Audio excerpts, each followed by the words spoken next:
Just look at these guys, absolutely beautiful. We're talking about orchids this morning, and this is definitely one of my favorite flowers. First fell in love with them throughout my travels in Asia, and I think they make a beautiful flower in every household. And this morning, Tanya is going to show us how to keep them looking beautiful after you bought them in the store. Tanya, very nice to see you again. So, yes, let's get back to that Asia thing. Asia, we're in Africa. Okay. Okay, but an important thing about how to care for them is basically the climate that we live in. I like to refer to them as awkward orchids. Awkward orchids? Because most people, when they move into their first apartment or their first homes, they get given a housewarming present. 80% of the time, it's one of these guys. And it's like, oh my word, where do I put it? So the first thing is about light. It needs lots of natural light, not baking sun, direct sun, but just lots of natural light. So that's your first rule. With the watering, and I'm going to pick this guy up here just to give you an explanation. This is called the moth orchid or the phalaenopsis. This is the most common orchid that most people get, and the mistake that we make is that we water it while it's in its what we call pot cover. So this thing has no holes, okay, and most of the pot covers don't have any holes. And all we do is we water, we water, we water. The roots rot, literally just rot from being stuck in water, and then the plant dies. So the golden rule is take it out of the pot like that.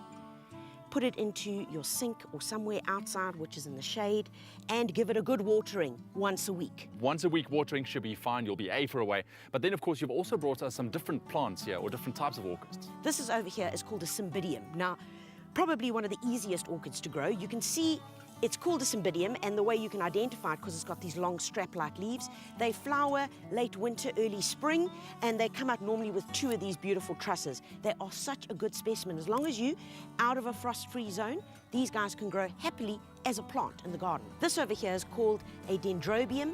This orchid you can actually attach to trees. So these form beautiful, beautiful plants. As long as they're in a semi-shaded spot, they're as good as rain. So this is the guy we're going to be working on. I see you've got a lot of different goodies on the table as well. Okay, so first of all, when your phalaenopsis or your orchid is finished flowering, you're going to be left with the stalk. Yes. Right, so you're going to prune that stalk off, and then you're going to take off the stick that kind of holds it in place. And the very important part, you'll find one of these little clips. Keep it aside, all right? Then all we're going to do is, first of all, get the neck-sized pot, because we're going to pot it up. We're going to pop in some stones into the bottom, and that just helps for drainage and stops the grey medium from falling out.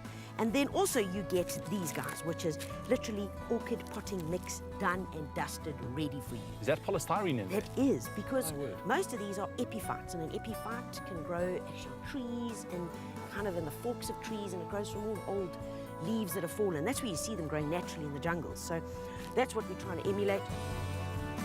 Add orchid potting mix to the bigger pot. Then squeeze the plant out of its container and place it firmly in the middle of the new one. Remember to add a few pebbles in the bottom for drainage.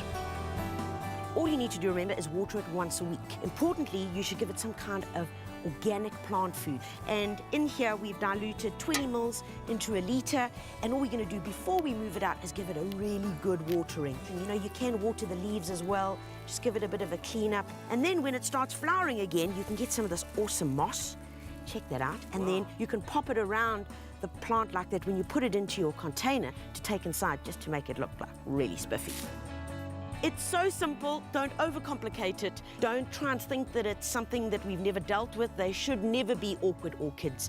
It's a simple process. Remember, it's about watering and the right light. The rest is child's play. Brilliant. Sonia, thank you so much. Well, if you've ever wondered how to properly take care of an orchid, now you know.